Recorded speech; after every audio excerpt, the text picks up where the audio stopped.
لکم من الدین، تمہارے لیے دین میں وہی چیز لازم کی گئی، معین کی گئی،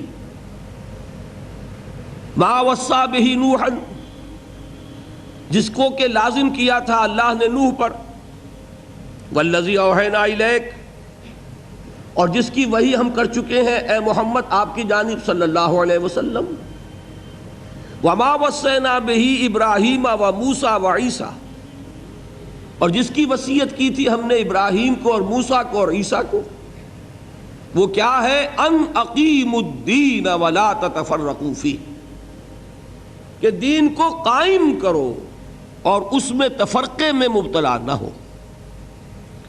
اب یہاں جو بات میں اس سے پہلے عرض کر چکا ہوں اسے ذہن میں تازہ کیجئے کہ ایک ہے تصور مذہب، ایک ہے تصور دین، ان میں زمین و آسمان کا فرق ہے۔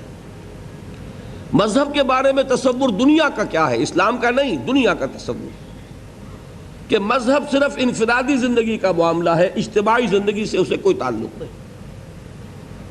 انفرادی زندگی میں مذہب کے تین حصے ہیں: عقائد، عبادات اور کچھ سوشل کسٹمز، عقیدہ اور موڈز آف ورشپ۔ تیسرے سوشل کسٹمز، کچھ معاشرتی رسومات، بچہ پیدا ہوگا تو کیا رسم ہوگی، کوئی مر جائے گا تو کس طور سے اس کی میت جو ہے اس کو ڈسپوز آف کیا جائے گا۔ اسی طریقے سے شادی جو ایک ناگزیر ضرورت ہے انسانی تمدن کی، ہندو کو بھی کرنی ہے، مسلمان کو بھی کرنی ہے، سکھ کو بھی کرنی ہے، پارسی کو بھی کرنی ہے، تمدن کی گاڑی اس کے بغیر چلتی ہی نہیں۔ اس کو کس طریقے سے سولمنائز کیا جائے گا، کیا رسومات ہوں گی کہ معلوم ہو جائے کہ اب یہ بندھن بندھ گیا، یہ سوشل کسٹمز ہیں۔ ان تین چیزوں کو کہا جاتا ہے کہ یہ جو ہے یہ انفرادی معاملہ ہے، ہر شخص جیسے چاہے کرے، آزاد ہے۔ اور تین ہی چیزیں وہ ہیں: سماجی نظام، معاشی نظام، سیاسی نظام۔ ان کا کوئی تعلق جو ہے وہ مذہب سے نہیں ہے، بلکہ ان کا تعلق ہوگا لوگوں کی مرضی سے، کثرت رائے سے، کسی ملک میں رہنے والوں کی آبادی، اس کی اکثریت جو چاہے گی وہ کر لے گی۔ اس کا نام ہے جدید دور میں سیکولرزم، کہ اس اجتماعی زندگی کا تعلق کسی مذہب سے نہیں۔ مذہبی آزادی ہر ایک کو ہے، امریکہ میں چلے جائیے وہی نظام ہے، ہندوستان میں چلے جائیے وہی نظام ہے۔ ایک قومی کشمکش دوسری بات ہے جو وہاں ہو جاتی ہے، کھٹ پٹ ہوتی ہے، فسادات ہوتے ہیں، مسلمانوں کا قتل عام ہوتا ہے، وہ وہاں پر آپ کو معلوم ہے کہ اونچی ذات کے ہندوؤں اور نیچی ذات کے ہندوؤں میں بھی ہوتا رہتا ہے، یہ علیحدہ بات ہے۔ لیکن یہ کہ کم سے کم قانونی اور دستوری طور پر ہندوستان میں مذہبی آزادی حاصل ہے، مذہب لیکن یہیں تک، عقیدے کی آزادی، عبادات کی آزادی اور شادی بیاہ کی آزادی۔ تھوڑی سی میں نے آپ کو بتایا تھا کہ وہاں کی سپریم کورٹ کے فیصلے سے وہ فیملی لاز کے اوپر تھوڑی سی زد پڑی ہے تو کتنا بڑا رد عمل ہندوستان میں ہو گیا۔ اچھا، اب یہ جو حصہ ہے یہ ہے ان کے نزدیک، اس کا تعلق جو ہے وہ مذہب سے نہیں بلکہ یہ تو سیکولر فیلڈ ہے انسانی زندگی کا۔ انتخابات ہوں گے، جو لوگ منتخب ہوں گے ان کی اکثریت پارلیمنٹ کے ممبرز کی جو قانون بنانا چاہے گی بنا دے گی۔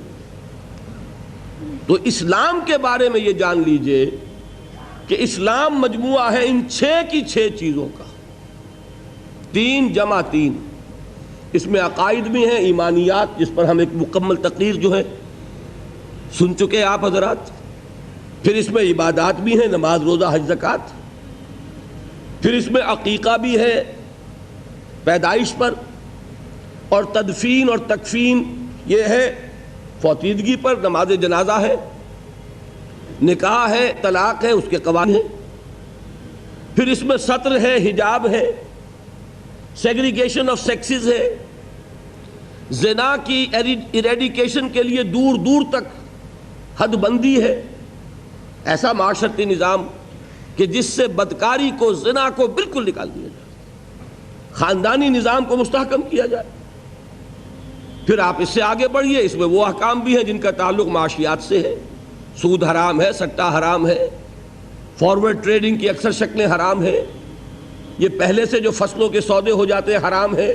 یہ ساری چیزیں کیا ہیں؟ ان کا تعلق معاشیات سے ہے. پھر اس میں سیاست بھی ہے، قانون فوجداری بھی ہے، قانون دیوانی بھی ہے، قانون وراثت بھی ہے، قانون شہادت بھی ہے. زندگی کا کوئی گوشہ نہیں ہے کہ جو اسلام کے اندر نہ ہو. تو اب یوں سمجھیے کہ اقامت دین کا مطلب کیا ہوگا؟ نماز قائم کرنا مطلب ہوگا. غور کیجئے، میں ایک بات کہہ رہا ہوں سمجھانے کے لیے. نماز تو انگریز کے دور میں بھی قائم رہی، روزے تو انگریز کے دور میں بھی رکھے جاتے رہے. تو نماز لوگ زیادہ پڑھنے لگیں.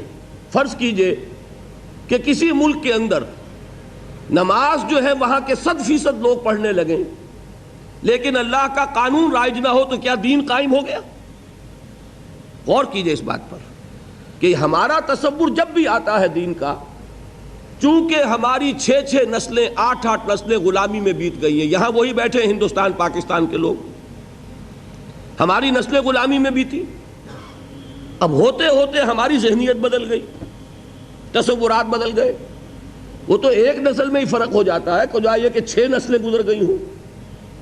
کس حالت میں گزری کہ نماز بھی ہے، روزہ بھی ہے، زکوٰۃ بھی ہے، حج بھی ہے، شادی بیاہ بھی ہے، نکاح بھی ہے، عقیقہ بھی ہے، عیدین بھی ہے.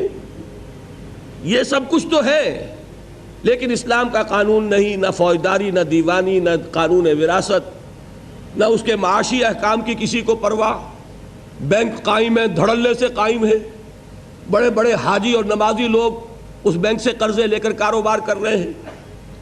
بڑی بڑی مسجدوں کے متولی اور منتظم وہ ہاؤس بلڈنگ فائنانس کارپوریشن سے قرض لے رہے ہیں، مکان بنا رہے ہیں، محل تعمیر کر رہے ہیں. یہ ہوا کہ نہیں ہوا؟ یہ اس طریقے سے ذہنیت بدلی کہ وہ تصور ہی ذہن سے نکل گیا کہ یہ بھی کوئی دین کا حصہ ہے. ہمارا تصور یہی رہ گیا. لہذا کسی شخص کے دل میں دینی جذبہ پیدا ہوتا ہے تو بڑا تیر مارے گا، نماز زیادہ پڑھنی شروع کر دے گا. ابھی پہلے فرض پڑھ رہا تھا، تہجد بھی پڑھنی شروع کر دے گا.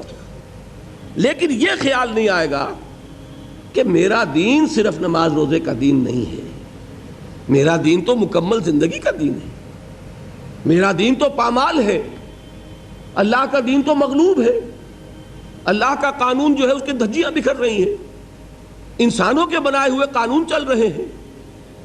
اس کو، اس پورے 3 جو حصے ہیں، سماجی نظام، معاشی نظام، سیاسی نظام، اس میں پورے دین کو قائم کرنا اقامت ہے.